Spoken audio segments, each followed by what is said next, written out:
Hello, everyone, and welcome to another episode of our European football roundup for this weekend. My name is Aaron, and I'll be taking you through the Champions League teams and how they got on through the weekend. Just a reminder, this isn't including Premier League teams. But just a few quick announcements before we get started. The last leg of the last round of playoffs, that was a bit of a mouthful, they take place this week. And then followed by that, the Champions League group stage draw takes place on Thursday. So we're still undecided if we're going to do a live stream or whether we're just going to do like a reaction. But please subscribe to make sure you don't miss that. Regardless of what we do, it will take place on YouTube. And also follow us on Twitter at UCL Fantasy Pod, just so that you know what we have decided to do. So this week we wanted to start, and this is how I'll start every episode. It'll be with an all Champions League clash. So two Champions League qualified teams in their respective league going head to head. And this week's takes place in Portugal. So FC Porto against Sporting. FC Porto coming out the winners 3-0. This was not as one-sided as the scoreline suggests, but Ivan Nielsen scoring for Porto, a bit of a mix-up in the defence for Sporting, but Sporting absolutely dominated the stats, as you can see here. That if it wasn't for the Porto goalkeeper, honestly, it could have been a very different story this whole game. Porro getting red carded for playing last man back goalkeeper and clearing a ball off the line, Suarez style. And then after that, it was down to 10 men. Porto just had to see out the game. They ended up getting another penalty in which they had a different scorer, Galeno. And I think it seems that it's going to be whoever wins it takes it type of thing. But overall, a very good result for Porto. But Sporting were not out of the game. And I think that's really exciting to see that Sporting are really going to give people, still going to give people a good game. So in terms of this game, Porto coming out the winners 3-0 looks comfortable, but it definitely wasn't. A lot of clear cut, almost last ditch saves to keep Porto in the game. So read into that what you will. Moving on to the Bundesliga this week. So Bayern Munich winning 7-0, good close game. And a lot of different goal scorers, as you would expect. So Sadio Mane getting 2. He is also on pens, so that seems to be fully filled in with the Lewandowski role. However, it seems like Bayern Munich are now switching from a 4-3-3 to almost like a 4-5-1 or even a 4-4-2, depending on where Muller plays.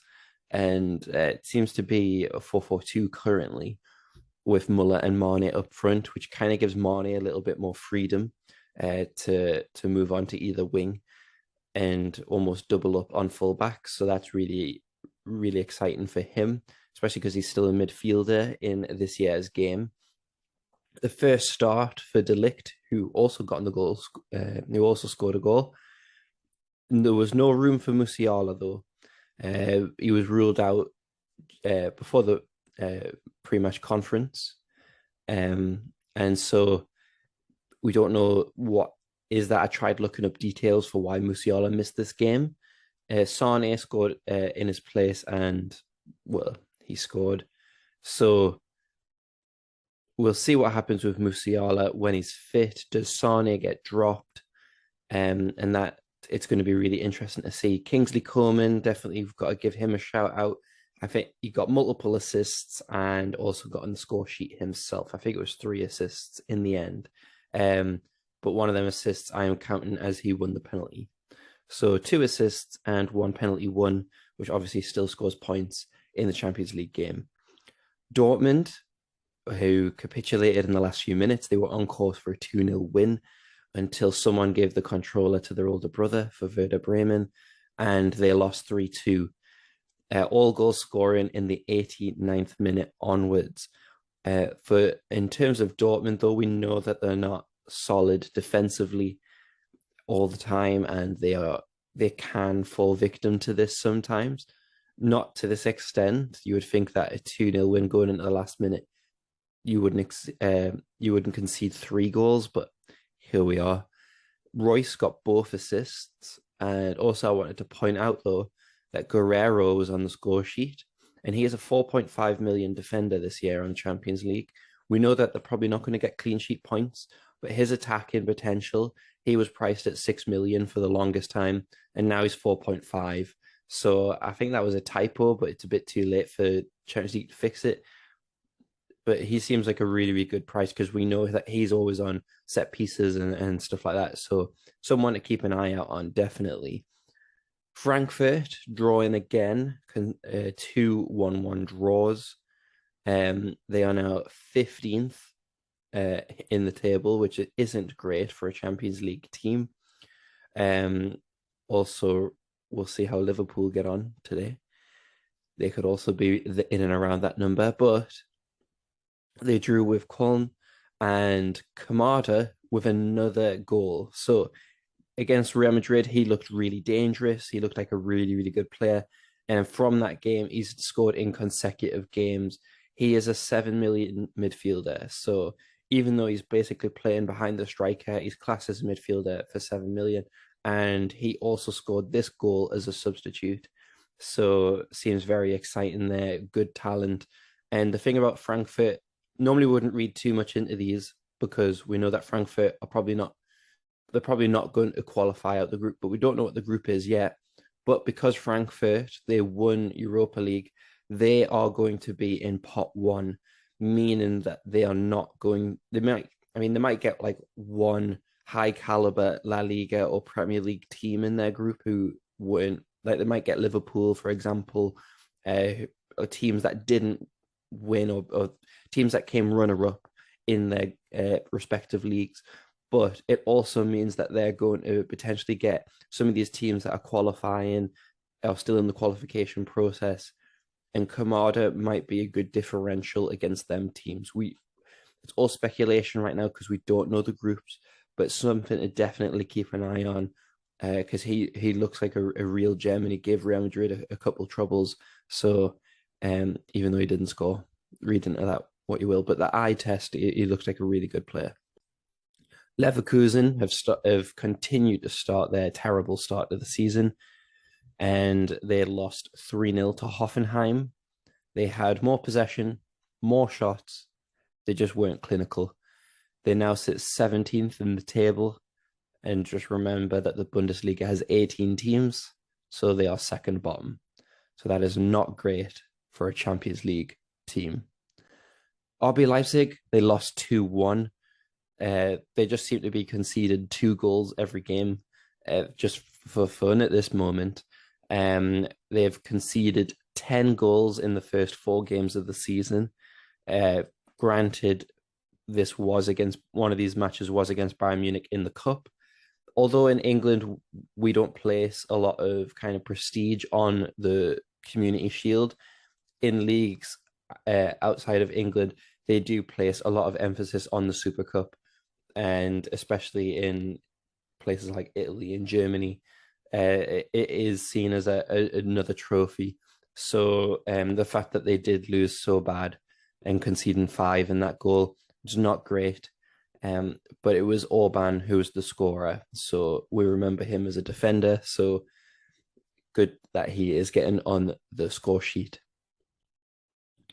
Serie A now, and AC Milan. I think that was the most high-profile game. So they drew 1-1 with Atalanta. Benacer getting the goal, great goal as well, cutting in on his left. And with him still in contract negotiations, it was a great performance for him to be able to be like, yes, give me that contract. But I don't know what's going to happen with that because he's wanting to be paid just as much as Theo. And he's a great player, but he's not Theo Hernandez. So it'll be interesting to see how that I guess plays out. With AC Milan as well, there's still a bit of gelling to do. Obviously, with Kessie leaving, we're still trying to see how that midfield gels. And there should have been a lot more chances. Messias just not. He just should have finished a few chances. Someone who I didn't talk about last week was Brahim Diaz. Got a goal and assist last week, but this week he didn't look completely at the races. And with the signing of De Ketelaere, who we know on this podcast is a great player for us, the 4.5 magician himself. With that, there's going to be a battle for position with him, and De Ketelaere came on and looked sharp. So that's going to be really interesting. Whether De Ketelaere plays out on the right with Brahim Diaz in the middle, we'll see. But at the minute, it looks like a battle between them two. So even though Diaz looks sharp, De Ketelaere could eventually take his place. Juventus won't be in this update because they play tonight at the time of recording.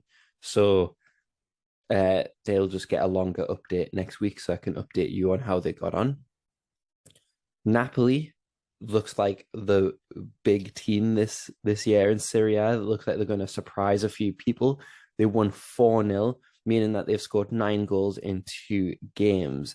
Now, this player, when I first saw his name last week, I was like, right, I'm just going to type it out and let everyone else learn how to pronounce it. This week, he came and scored 2 goals. So that's 2 goals. This week, he got a goal and an assist last game. So Krevets, Italia, that was rough. A little bit of a pause there. But they've started calling him in Napoli Cravadonna. I think I'm just going to say that. He is a 5.5 midfielder in the game so far, so he is straight into my team. He was in my Serie A fantasy team as well, so loving that at the minute. Osimhen with a goal, so that's a goal in both of his games so far. And the new centre-back, Kim, who they got to replace Koulibaly, he was also on the score sheet. Napoli are just looking very gelled already. I think they're going to give a few teams a really hard time. I don't know how much emphasis they're going to put on the Champions League. Obviously, that revenue will be massive. It really just depends on the group that they get drawn into. But they look really, really sharp, really free-flowing, attacking football. The only thing is their coach, who notoriously starts the season really, really well and then drops off January onwards. So it'll be interesting to see what the World Cup in the middle of the season does to them, because they'll essentially have 2 start of the seasons. Inter Milan, even though they're not called that, but Inter win 3-0. Martinez, Shalanoglu, and Correa score. Looked really solid in defense as well. Dumfries started as the right wing back this game, and Gosens came off the bench. So Dumfries and Gosens, 2 of the best wing backs in the game. The fact that both of them could be on the same pitch at the same time looks unreal. In the fact that they're going to be supplying Martinez and Lukaku, that looks very dangerous. So Serie A is going to be really, really exciting this year, especially with Roma as well. Not in these podcasts, but they're going to be there or thereabouts as well. With Lukaku, he hit the bar, and Dumfries had 2 point-blank shots saved. Honestly, he is just looking unbelievable at the minute. So Dumfries as well, we know how good he is. So just continuing that attacking form following from his goal last week. So La Liga, Barcelona win 4-1. Lewandowski getting 2 goals, with the first goal coming within a minute, and then another one on 68 minutes. So he's off the mark. Dembele on 66, who looks like a totally different player, and Ansu Fati coming off the bench for a 79th minute goal. Ansu Fati also grabbed 2 assists. So he came off the bench and got 2 assists and a goal. And he was a difference maker before his big injury. And he looks like he's continuing to be that player. So Ansu Fati, it's good to see you back on the field and also continuing to be such a threat. Real Madrid also winning 4-1. Benzema scoring a penalty. Modric scoring an absolute beautiful goal. He also grabbed an assist for Vinicius Jr. And Valverde also grabbed a goal. So the other assists were from Alaba and Vinicius. I think the biggest thing was that with Casemiro obviously going to Manchester United, it was who was going to be the defensive midfielder. I was really excited at the start of the game. The fact that Casemiro was priced at 5.5, knowing how much of a ball recovery merchant he is. He was often the most expensive defensive midfielder, so I'm a bit sad to see him go. But with who they played, it seemed that they played Tuchemeni, who is their new signing from Monaco. He's 6 million in the game, and Camavinga also we knew he filled in that role last year, but he played a little bit more attacking. He played that Kroos role, and he's also 6 million. So it'll be either of them, which isn't bad for a Real Madrid defensive midfielder, knowing the potential ball recoveries that they get. Sevilla drew 1-1. Late drama, both goals coming in the 80 plus minutes. And there was also 2 red cards, but the red cards came to bench players. So there was a fight between the 2 benches after the goal, after the equaliser. So nothing to worry about there. And Atletico Madrid lost 2-0. Unsurprisingly, when it seems like when they win, they keep a clean sheet and look very solid. When they lose, they completely lose their heads and get red cards. So there was a red card in this game in the last minute because pushing someone in the neck is just not allowed in football. I didn't know that rule, so but I'm glad that this referee educated us so that we know that we do not push people in the necks, and I'm glad that we were able to see that the referees are educating us on these rules that we just don't know about as well. So the coverage was really good for that. League One, Paris Saint-Germain winning 7-1 against Lille. Lille, who were only recently a Champions League team and were the title winners for the French league. Mbappe scoring a hat-trick, so he is out of his huff. The first goal coming in 8 seconds. So it was a great goal if you haven't seen it yet. 8 seconds from kickoff, Mbappe through on goal with a chip over the keeper. Messi walked in his goal. Hakimi grabbing a goal as well, and we know how much of a threat he is. Neymar grabbing 2 goals. Neymar also grabbed 3 assists. He is just on a roll at the minute. He is, according to the Paris Saint-Germain, kind of the following, like all the pages that they get in the ultras. Neymar is their best player currently, and apparently it is due to the World Cup. So it'll be really interesting to see how he gets on, because I believe, if I've done the maths correctly, just off the top of my head, I think that's about 14-ish attacking returns in so far in the league, both goals and assists. So in 3 games, that is absolutely insane. We know that doesn't always translate across to the Champions League, knowing the caliber of teams, but Neymar seems to be on a roll at the minute. These 4 players were probably going to be the ones that we get anyways in our teams. So I don't know if a double up on Paris Saint-Germain attack seems good price-wise, but also we'll see. But Neymar is the cheapest out of all of them, which I find interesting. Marseille win 2-1. Alexis Sanchez started up front. But I think what I was telling about this game is that they had a man sent off. So with 10 men, they came to win the game. I mean, it was with an own goal, but still, they with 10 men were able to get the result. So really good on them. So quick fire now. We're going to go through these teams, and this section will get a lot bigger following from next week, because now we'll know who's qualified. So Ajax win 1-0. Bergwijn scores again. He's 7 million midfielder. I've already checked, but he seems to be their goal scoring machine currently. So could be a good option for us to look into. No Anthony though, so I don't know if that fuels the transfer rumors for him. Celtic win 2-0. Furuhashi with another goal. They clean sheets, scoring lots. And we'll see if Rangers can join them in that section. Bruges winning 2-1. They've had different goal scorers every single goal. So I think it's just trying to identify who it is going to be closer to the group stage starting. But they're still ticking along nicely, getting the results.